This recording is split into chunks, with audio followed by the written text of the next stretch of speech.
ओम नमः शिवाय. ಭಾರತ್ ಮಾತಾ ಶಿವಶಕ್ತಿ ಅವತಾರ್ ಓಂ. ಪಿತಾಶ್ರೀ ಶಿವ ತಂದೆಯ ನೆನಪಿದೆಯೇ? ಶಿವಬಾಬಾರವರ ವಾಣಿ. ಮುರಳಿಯ ದಿನಾಂಕ 1-3-2026. ಬೆಳಗಿನ ತರಗತಿ ರಿವೈಸ್ ಕೋರ್ಸ್ 22-10-2022. ಓಂ ನಮಃ ಶಿವಾಯ. ಜಗಮಗಿಸುವ ದೀಪವಾಗಿ ಇತರರನ್ನು ಬೆಳಗಿಸಿ. ಎಲ್ಲರಿಗೂ ಸನ್ಮಾರ್ಗವನ್ನು ತೋರಿಸುವ ಸದ್ಗುರು ಮಕ್ಕಳನ್ನು ಜಗಮಗಿಸುವ ದೀಪವನ್ನಾಗಿ ಮಾಡಿ ವಿಶ್ವದ ಮುಂದೆ ಪ್ರತ್ಯಕ್ಷ ಮಾಡುವ ಸತ್ಯ ತಂದೆ ಈಗ ಅಲೆದಾಡುವುದನ್ನು ಬಿಟ್ಟು ಪ್ರೀತಿಯಿಂದ ತಂದೆಯನ್ನು ಗುರುತಿಸುವ ಶಿಕ್ಷಣ ನೀಡುವ ಸತ್ಯ ಶಿಕ್ಷಕ ಶಿವಬಾಬಾ ಹೇಳಿದರು. ಒಳ್ಳೆಯದು. ಇಂದು ಬಾಪ್ತಾದ ತಮ್ಮ ತಂದೆಯ ಪ್ರೀತಿಯ ಬೆಳಕಿನಲ್ಲಿ ಜಗಮಗಿಸುತ್ತಿರುವ ಮಕ್ಕಳನ್ನು ನೋಡುತ್ತಿದ್ದಾರೆ. ಪ್ರತಿಯೊಬ್ಬ ಮಗುವು ಸಂಕಲ್ಪ ಮಾಡಲಿ, ಹೇಗೆ ನನ್ನ ಆತ್ಮದ ಜ್ಯೋತಿ ಬೆಳಗಿದೆಯೋ ಹಾಗೆಯೇ ನಾನು ಕೂಡ ಈ ವಿಶ್ವದಲ್ಲಿ ಅನೇಕ ಆತ್ಮರ ಜ್ಯೋತಿಯನ್ನು ಬೆಳಗಿಸುವ ಕಾರ್ಯವನ್ನು ಮಾಡುತ್ತೇನೆ. ಆದರೆ ಅದಕ್ಕೂ ಮೊದಲು ತನ್ನನ್ನು ತಾನು ಚೆಕಿಂಗ್ ಮಾಡಿಕೊಳ್ಳಬೇಕು. ನಾನಾತ್ಮರೂಪಿ ದೀಪದಲ್ಲಿ ಜ್ಞಾನ ಯೋಗದ ತುಪ್ಪ ಸರಿಯಾಗಿದೆಯೇ? ನನ್ನಲ್ಲಿ ಪ್ರತಿಯೊಂದು ಆತ್ಮವನ್ನು ಪರಿವರ್ತನೆ ಮಾಡುವಷ್ಟು ಜ್ವಾಲೆ ಇದೆನಾ? ನನ್ನಲ್ಲಿ ಅಷ್ಟು ಶಕ್ತಿ ಇದೆಯೇ? ಒಂದು ವೇಳೆ ಇದ್ದರೆ ತಂದೆಯ ವರದಾನವಿದೆ. ಏನೆಂದರೆ, ನಿಮ್ಮ ಮೂಲಕ ಇಡೀ ವಿಶ್ವದಲ್ಲಿ ನೀವು ಎಲ್ಲೇ ಇರಲಿ, ಯಾವುದೇ ಮೂಲೆಯಲ್ಲಿರಲಿ, ನೀವು ದೀಪವನ್ನು ಬೆಳಗಿಸದೇ ಇರಲು ಸಾಧ್ಯವಿಲ್ಲ. ಸತ್ಯವಾದ ದೀಪಾವಳಿಯನ್ನು ಆಚರಿಸುವುದೆಂದರೆ ಏನು? ಎಲ್ಲಿ ಆಚರಿಸುವಿರಿ? ಯಾವಾಗ ಆತ್ಮದಲ್ಲಿ ಸಂಪೂರ್ಣ ಹೊಳಪು ಇರುತ್ತದೆಯೋ, ಯಾವಾಗ ತಂದೆಯೊಂದಿಗೆ ಸಂಬಂಧ ಜೋಡಣೆಯಾಗಿರುತ್ತದೆಯೋ ಆಗ ಸತ್ಯವಾದ ದೀಪಾವಳಿ ಆಗುತ್ತದೆ. ನಂತರ ಯಾವಾಗ ಸತ್ಯಯುಗದಲ್ಲಿ ಸಂಪೂರ್ಣ ರಾಜ್ಯ ಇರುತ್ತದೆಯೋ ಆಗ ದೀಪಾವಳಿ ಇರುತ್ತದೆ. ಆದ್ದರಿಂದ ನೀವೆಲ್ಲ ಮಕ್ಕಳಿಗೆ ದೀಪಾವಳಿಯ ಶುಭಾಶಯಗಳು, ಶುಭಾಶಯಗಳು, ಶುಭಾಶಯಗಳು. ಸದಾ ತಮ್ಮನ್ನು ತಾವು ಚೆಕಿಂಗ್ ಮಾಡಿಕೊಳ್ಳುತ್ತಿರಬೇಕು. ನೋಡಿರಿ, ಹೇಗೆ ತಂದೆಯ ಮೇಲೆ ಪ್ರೀತಿ ಇದೆ ಅಲ್ಲವೇ? ತಂದೆಯ ನೆನಪಿನಲ್ಲಿ ಪ್ರೇಮದ ಕಣ್ಣೀರಿನ ಧಾರೆ ಹರಿಯುತ್ತದೆ. ಪ್ರೀತಿ ಇದೆ ಅಲ್ಲವೇ? ನೆನಪಿದೆ. ಸತ್ಯವಾದ ಪ್ರೀತಿ ಇದೆ. ಅದಕ್ಕೆ ಅಲ್ಲವೇ ಏನು ಆಲೋಚಿಸದೆ ತಂದೆಯ ಸಮ್ಮುಖದಲ್ಲಿ ಬಂದು ಕುಳಿತುಕೊಳ್ಳುತ್ತೀರಿ.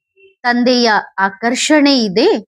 ಯಾವಾಗ ಆತ್ಮಕ್ಕೆ ಶಾಂತಿ ಸಿಗಲಾರಂಭಿಸುತ್ತದೆಯೋ, ಪ್ರೀತಿಯ ಮಳೆ ಸುರಿಯಲಾರಂಭಿಸುತ್ತದೆಯೋ, ನೆಮ್ಮದಿ ಸಿಗಲಾರಂಭಿಸುತ್ತದೆಯೋ, ಯಾವಾಗ ಆತ್ಮ ತೃಪ್ತವಾಗಲಾರಂಭಿಸುತ್ತದೆಯೋ ಆಗ ತಿಳಿದುಕೊಳ್ಳಬೇಕು, ನಿಮ್ಮ ಕೈಯನ್ನು ಪರಮಾತ್ಮ ಹಿಡಿದಿದ್ದಾರೆ ಎಂದು ಹೇಳುತ್ತಾರೆ.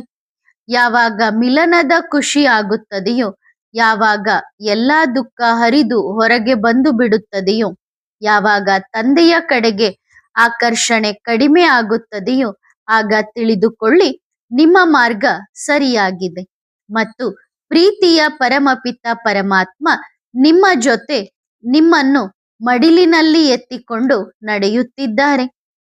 ಯಾವಾಗ ಒಳಗಿನಿಂದ ಆತ್ಮದ ಧ್ವನಿ ಬರಲಾರಂಭಿಸುತ್ತದೆಯೋ, ಯಾವಾಗ ಸ್ವಯಂಗೆ ಅನುಭವವಾಗುತ್ತದೆಯೋ, ನಾನು ಸಂತುಷ್ಟನಾಗಿದ್ದೇನೆ, ನನಗೇನೂ ಬೇಡ, ಈ ಸಂಸಾರ ನನಗಾಗಿ ಅಲ್ಲ, ನಾನು ಇದಕ್ಕಾಗಿ ಅಲ್ಲ ಎಂದು ಆಗ ತಿಳಿದುಕೊಳ್ಳಬೇಕು. ತಂದೆ ತಮ್ಮ ವರದಾನಿ ಹಸ್ತವನ್ನು ನಿಮ್ಮ ತಲೆಯ ಮೇಲೆ ಇಟ್ಟಿದ್ದಾರೆ. ಯಾವಾಗ ಪರಮಾತ್ಮನ ಪ್ರೀತಿಯ ಆತುರತೆ ಹೃದಯದಲ್ಲಿ ಉಂಟಾಗುತ್ತದೆಯೋ ಮತ್ತು ಒಬ್ಬರ ಹೊರತು ಬೇರೆ ಯಾರೂ ಕಾಣಿಸುವುದಿಲ್ಲವೋ, ಯಾವಾಗ ಹೃದಯದಿಂದ ಪದೇ ಪದೇ ನನ್ನ ಬಾಬಾ, ಪ್ರೀತಿಯ ಬಾಬಾ ಎಂದು ಬರುತ್ತದೆಯೋ ಆಗ ತಿಳಿದುಕೊಳ್ಳಬೇಕು, ನಿಮ್ಮ ಹೃದಯರೂಪಿ ಮಂದಿರದಲ್ಲಿ ಭಗವಂತ ತಮ್ಮ ಸ್ಥಾನವನ್ನು ಮಾಡಿಕೊಂಡಿದ್ದಾರೆ. ಒಂದು ವೇಳೆ ಯಾವುದೇ ಮಗುವಿಗೆ ಇಂತಹ ಅನುಭೂತಿ ಆದರೆ ಆಗ ತಿಳಿದುಕೊಳ್ಳಿ, ನಿಮ್ಮ ಮಾರ್ಗ ಸರಿಯಾಗಿದೆ. ನೀವು ತಂದೆಯ ಜೊತೆ ನಡೆಯುತ್ತಿದ್ದೀರಿ. ನನ್ನಲ್ಲಿ ಈ ಕೊರತೆ, ಬಲಹೀನತೆ ಇದೆ ಎಂದು ಅನುಭವವಾದಾಗ ಮತ್ತು ಈ ಕೊರತೆ ಇರಬಾರದು ಎಂದು ಒಳಗಿನಿಂದ ಅನುಭವ ಆಗಲಾರಂಭಿಸಿದರೆ ಆಗ ಇದು ತಂದೆಯ ಧ್ವನಿಯಾಗಿದೆ. ಮಗುವೆ, ಈ ಕೊರತೆ, ಈ ಬಲಹೀನತೆಯನ್ನು ದೂರ ಮಾಡಿಕೋ, ಏಕೆಂದರೆ ನೀವು ಸತ್ಯ ಮಾರ್ಗದಲ್ಲಿ ನಡೆಯುತ್ತಿದ್ದೀರಿ. ಹೃದಯದಲ್ಲಿ ಅಷ್ಟು ಸತ್ಯತೆ, ಸ್ವಚ್ಛತೆ ಇರಬೇಕು, ಅಷ್ಟು ಪ್ರೀತಿ ಇರಬೇಕು. ಹೇಗೆ ತಂದೆಯ ಪ್ರೀತಿ ನೀವು ಮಕ್ಕಳೊಂದಿಗೆ ನಿಸ್ವಾರ್ಥವಾಗಿದೆಯಲ್ಲವೇ? ಇದೆಯಾ? ತಂದೆಗೆ ನಿಮ್ಮಿಂದ ಏನೂ ಬೇಕಾಗಿಲ್ಲ. ಬೇಕೇ? ಬೇಡ ಅಲ್ಲವೇ? ಏನು ಬೇಕು? ನನ್ನ ಮಕ್ಕಳು ಓದಿ ಬರೆದು ವಿಶ್ವದ ಮಹಾರಾಜರಾಗಲಿ, ವಿಶ್ವದ ಮಹಾರಾಣಿಯಾಗಲಿ, ಉನ್ನತ ಪದವಿಯನ್ನು ಪ್ರಾಪ್ತಿ ಮಾಡಿಕೊಳ್ಳಲಿ. ಇದು ತಂದೆಯ ಪ್ರೀತಿಯಾಗಿದೆ. ಆದರೆ ಹೇಗೆ ಆಗುವುದು? ನಿಮ್ಮ ಸ್ವಂತ ಪುರುಷಾರ್ಥದಿಂದ ಆಗುವುದು. ತಂದೆಯ ಸಹಯೋಗವಂತೂ ಪ್ರತಿಯೊಂದು ಮಗುವಿಗೆ ಸಿಗುತ್ತದೆ. ಆದರೆ ಮಕ್ಕಳು ಧೈರ್ಯ ಮಾಡುತ್ತಾರೆಯೇ? ಒಂದು ವೇಳೆ ನೀವು ಈ ರೀತಿ ಯೋಚಿಸಿದರೆ ಏನಾಗುತ್ತದೋ ನೋಡೋಣ. ಏನು ಸಿಗಬೇಕೋ ಅದು ಸಿಗುತ್ತದೆ. ಭಗವಂತನ ಇಚ್ಛೆ ಏನಿದೆಯೋ, ಯಾವ ಪದವಿ ಸಿಕ್ಕರೂ ಸರಿಯೇ, ನನ್ನಿಂದ ಪುರುಷಾರ್ಥ ಆಗುವುದಿಲ್ಲ. ನಾನು ನನ್ನನ್ನು ಬದಲಾಯಿಸಿಕೊಳ್ಳಲಾರೆ. ಆಗ ಬಾಬಾ ಏನು ಹೇಳುತ್ತಾರೆ? ಏನು ಸಹಾಯ ಮಾಡುತ್ತಾರೆ? ತಂದೆ ಸಹಯೋಗದ ಹೆಜ್ಜೆ ಮುಂದಿಡುತ್ತಾರೆಯೇ? ಏಕೆಂದರೆ ನೀವೇ ಮಾಯೆಯ ಮುಂದೆ ಶರಣಾಗತಿಯಾದ ಮೇಲೆ. ತಂದೆ ಏನು ಮಾಡುತ್ತಾರೆ ಅಂದ್ರೆ, ಮಕ್ಕಳೇ ಮಾಯೆ ಮುಂದೆ ಸೋತು ಮಂಡಿ ಊರಿದ್ರೆ ಬಾಬಾ ಏನ್ ಮಾಡ್ತಾರೆ? ಆದರೂ ತಂದೆ ಮಕ್ಕಳಲ್ಲಿ ಭರವಸೆಯ ಕಿರಣವನ್ನು ಮತ್ತೆ ಮೂಡಿಸುತ್ತಾರೆ. ಕೊನೆಯವರೆಗೂ ತಂದೆ ಮಕ್ಕಳಿಗೆ ಸಹಯೋಗ ಕೊಡುತ್ತಾರೆ. ಅಂತಿಮ ಉಸಿರಿನವರೆಗೂ ತಂದೆ ಜೊತೆ ಕೊಡುತ್ತಾರೆ. ಏಕೆಂದರೆ ಈ ಶರೀರದಲ್ಲಿದ್ದುಕೊಂಡೇ ನೀವು ಮಕ್ಕಳು ಪುರುಷಾರ್ಥ ಮಾಡಲು ಸಾಧ್ಯ.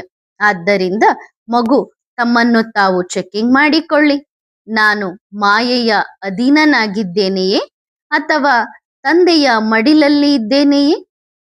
ಮಾಯೆಯು ಸಿಕ್ಕಿ ಹಾಕಿಸುವ ರೀತಿ ಏನೇ ಆಗಿರಬಹುದು.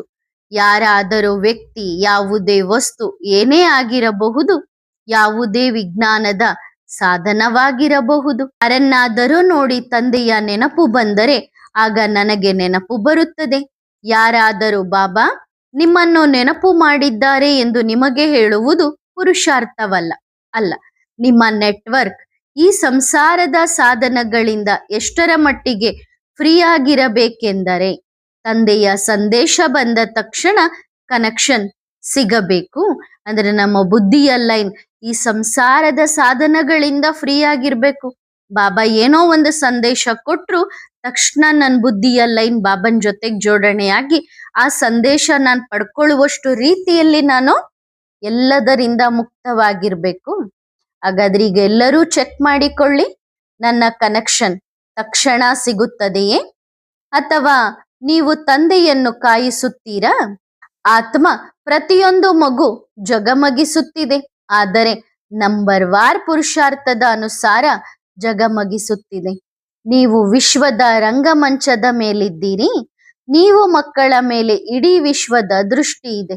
ನಿಮ್ಮ ಹೊಳಪು ಎಷ್ಟಿದೆ ಎಂಬುದನ್ನು ಇಡೀ ಜಗತ್ತು ನೋಡುತ್ತದೆ ಅಲ್ಲವೇ?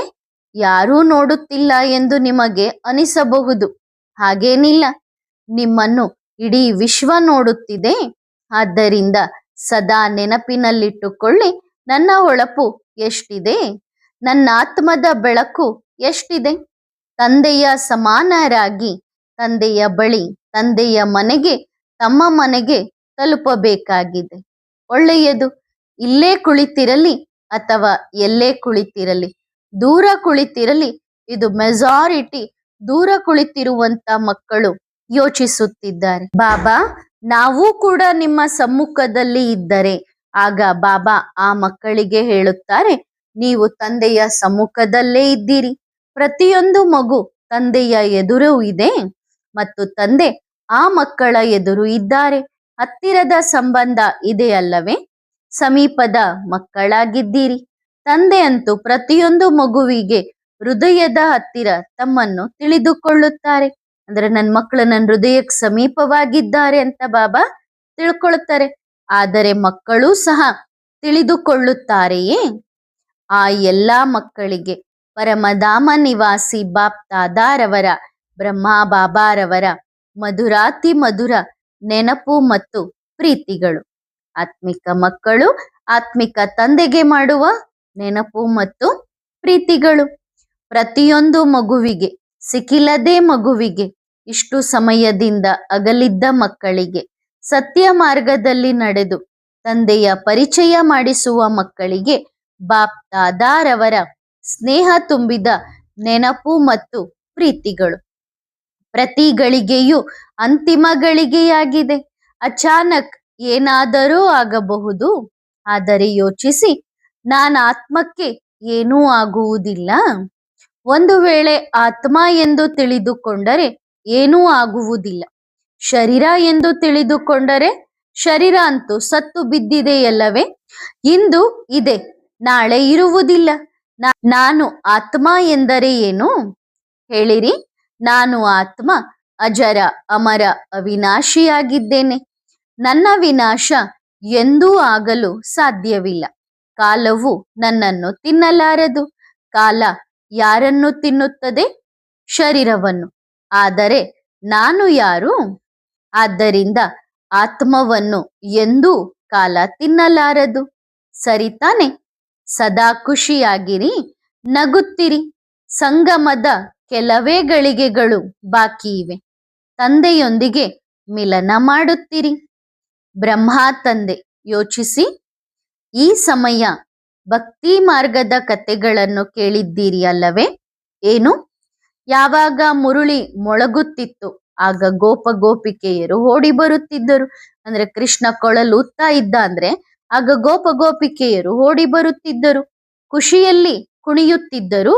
ಇದು ಅದೇ ಸಮಯವಾಗಿದೆ. ಶಾಸ್ತ್ರಗಳನ್ನು ಭಕ್ತಿ ಮಾರ್ಗದಲ್ಲಿ ಕೊಟ್ಟಿದ್ದಾರೆ. ಆದ್ದರಿಂದ ತಮ್ಮ ಪ್ರೀತಿಯ ಬ್ರಹ್ಮ ತಂದೆಯ ಜೊತೆ ಮಿಲನ ಆಚರಿಸಿರಿ. ತಂದೆ ಸಂಗಾತಿಯಾಗಿದ್ದಾರೆ ಅಲ್ಲವೇ? ರಾಜ್ಯದಲ್ಲಿ ಹೋಗಬೇಕಲ್ಲವೇ? ಹೋಗಬೇಕಾ? ಹಾಗಾದರೆ ದೃಢ ಸಂಕಲ್ಪಧಾರಿಯಾಗಿರಿ. ಸಂಶಯ ಬಂದರೆ ಮಧ್ಯದಲ್ಲಿಯೇ ನೇತಾಡುತ್ತೀರಿ. ನಿಶ್ಚಯ ಇದ್ದವರ ದೋಣಿ ಪಾರಾಗುತ್ತದೆ. ಮತ್ತು ಸಂಶಯ ಬಂದರೆ ನೀವು ಎಲ್ಲೇ ಇದ್ದರೂ ನಿಶ್ಚಯ ಮಾಡಿಕೊಳ್ಳಿ, ತಂದೆ ಮಧುಬನದಲ್ಲಿದ್ದಾರೆಂದರೆ ನೀವು ಅದನ್ನೇ ನಿಶ್ಚಯ ಮಾಡಿಕೊಳ್ಳಿ. ಹೌದು, ತಂದೆ ಮಧುಬನದಲ್ಲೇ ಇದ್ದಾರೆ. ತಂದೆ ನಿಮ್ಮ ಎದುರು ಇದ್ದಾರೆಂದರೆ ನೀವು ಅದನ್ನೇ ನಿಶ್ಚಯ ಮಾಡಿಕೊಳ್ಳಿ. ತಂದೆ ನಿಮ್ಮ ಎದುರು ಇದ್ದಾರೆ ಎಂದು ಯೋಚಿಸಿ. ಎಷ್ಟೋ ಮಕ್ಕಳು ದಾರಿ ತಪ್ಪಿದ್ದಾರೆ. ಮನಸ್ಸು ಚಂಚಲವಾಗಿದೆ, ಎಲ್ಲೆಲ್ಲೋ ಓಡುತ್ತಿರುತ್ತಾರೆ. ಸಂಗಮ ಯುಗದ ಅಂತಿಮ ಸಮಯ ಬಂದಿದೆ. ಈಗಲೂ ಅಲೆದಾಡುತ್ತಿದ್ದಾರೆ. ತಂದೆ ತಮ್ಮ ದೋಣಿಯನ್ನು ತೆಗೆದುಕೊಂಡು ಹೋಗಿಬಿಡುತ್ತಾರೆ. ಯಾರು ಇನ್ನು ಎಲ್ಲೆಲ್ಲೋ ಅಲೆದಾಡುತ್ತಿದ್ದಾರೋ ಆ ಮಕ್ಕಳಿಗೆ ಹೇಳಿ, ಬಾಬಾ ನೆನಪು ಮಾಡಿಕೊಂಡಿದ್ದಾರೆ. ಈಗ ಹೋಗುವ ಸಮಯ ಬಂದಿದೆ. ತಂದೆ ಬಂದಿದ್ದಾರೆ. ತಂದೆ ಇಲ್ಲಿ ಬಂದಿದ್ದಾರೆ. ತಂದೆ ಬರುತ್ತಿದ್ದಾರೆ. ಒಂದು ವೇಳೆ ತಂದೆಯ ಮೇಲೆ ಪ್ರೀತಿ ಇದ್ದರೆ ತಂದೆಯನ್ನು ಗುರುತಿಸಲು ಒಂದು ಸೆಕೆಂಡ್ ಕೂಡ ಹಿಡಿಯುವುದಿಲ್ಲ. ತಂದೆಯಂತೂ ಪ್ರತಿಯೊಬ್ಬರನ್ನು ಗುರುತಿಸಿದ್ದಾರೆ ಅಲ್ಲವೇ? ಮೊದಲು ಎಷ್ಟು ತಂದೆಯನ್ನು ಭೇಟಿಯಾಗುತ್ತಿದ್ದೀರಿ, ನಂತರ ಮಧ್ಯದಲ್ಲಿ ಹೋಗಿದ್ದೀರಿ, ಮತ್ತೆ ವಾಪಸ್ ಬಂದಿದ್ದೀರಿ. ಬಾಬಾ, ತಪ್ಪಾಯಿತು, ಈಗ ನಮ್ಮನ್ನು ನಿಮ್ಮ ಶರಣಾಗತಿಗೆ ತೆಗೆದುಕೊಳ್ಳಿ. ಹಾಗಾದರೆ ಮಧ್ಯದ 2 ವರ್ಷ ಎಷ್ಟು ಸಮಯ ವ್ಯರ್ಥವಾಯಿತು? ಡ್ರಾಮಾದಲ್ಲಿ ತಮ್ಮ ಪಾತ್ರವನ್ನು ಹೀಗೆ ಮಾಡಿಕೊಳ್ಳಬಾರದು. ಸಮರ್ಪಣೆ ಎಂದರೆ ಸಮರ್ಪಣೆ. ಬದುಕಿದರೂ ನಿಮ್ಮ ಮಡಿಲಿನಲ್ಲಿ, ಸತ್ತರೂ ನಿಮ್ಮ ಮಡಿಲಿನಲ್ಲಿ. ಮಾಯೆಯ ಮಡಿಲಿನಿಂದ ತಂದೆ ಬಿಡಿಸಿದ್ದಾರೆ. ತಂದೆಯ ಮಡಿಲನ್ನು ಬಿಟ್ಟು ಹೋದರೆ ಏನಾಯಿತು? ಅದಕ್ಕೆ ಯೋಚಿಸಬೇಕು. ಮಕ್ಕಳು ಗೀತೆಯನ್ನು ಹಾಡುತ್ತಾರೆ. ಬಾಬಾ, ನೀವು ಎಲ್ಲೇ ಬಂದರೂ ನಾವು ನಿಮ್ಮನ್ನು ಗುರುತಿಸುತ್ತೇವೆ. ನೀವು ಅವಿತುಕೊಳ್ಳಲು ಸಾಧ್ಯವಿಲ್ಲ. ಆಗ ಬಾಬಾ ಅವಿತುಕೊಳ್ಳುವುದಿಲ್ಲ. ತಂದೆಯಂತೂ ಗುರುತಿಸಿದ್ದಾರೆ. ನೀವು ಗುರುತಿಸಿದ್ದೀರಾ? ಒಳ್ಳೆಯದು ಮಕ್ಕಳೇ, ಮತ್ತೆ ಸಿಗೋಣ. ಈಗ ತಮ್ಮ ಬ್ರಹ್ಮ ತಂದೆಯ ಜೊತೆ ಮಿಲನ ಮಾಡಿರಿ. ವರದಾನ: ಸಂಪೂರ್ಣ ಯೋಗಿ ಭವ. ಯಾವುದೇ ರೀತಿಯ ಚಿಕ್ಕ ದೊಡ್ಡ ಸಮಸ್ಯೆ ಅಥವಾ ಆಪತ್ತು ಮನೋರಂಜನೆಯ ರೂಪದಲ್ಲಿ ಕಾಣಿಸಲಿ, ಅಯ್ಯೋ ಅಯ್ಯೋ ಎನ್ನುವ ಬದಲು ಓಹೋ ಎಂಬ ಶಬ್ದ ಬರಲಿ. ಇದನ್ನು ಅಂಗದನ ಸಮಾನ ಸ್ಥಿತಿ ಎಂದು ಕರೆಯಲಾಗುತ್ತದೆ. ಯೋಗಿಗಳ ಸ್ಥಿತಿಯ ಬಗ್ಗೆ ಜನರು ವರ್ಣನೆ ಮಾಡುತ್ತಾರಲ್ಲವೇ? ಸುಖ ದುಃಖ ಸಮಾನ, ನಿಂದೆ ಸ್ತುತಿ ಸಮಾನವಾಗಿರಲಿ. ಇದು ದುಃಖವಾಗಿದೆ, ಇದು ಸುಖವಾಗಿದೆ. ಇದರ ಜ್ಞಾನವಿದ್ದರೂ ಸಹ ದುಃಖದ ಪ್ರಭಾವಕ್ಕೆ ಒಳಗಾಗಬಾರದು. ದುಃಖವನ್ನೂ ಸಹ ಸುಖದ ದಿನಗಳು ಬರುವ ಬಲಿಹಾರಿ ಎಂದು ತಿಳಿಯಿರಿ. ಇವರನ್ನೇ ಸಂಪೂರ್ಣ ಯೋಗಿ ಎಂದು ಕರೆಯಲಾಗುತ್ತದೆ. ಒಳ್ಳೆಯದು. ಓಂ ನಮಃ ಶಿವಾಯ.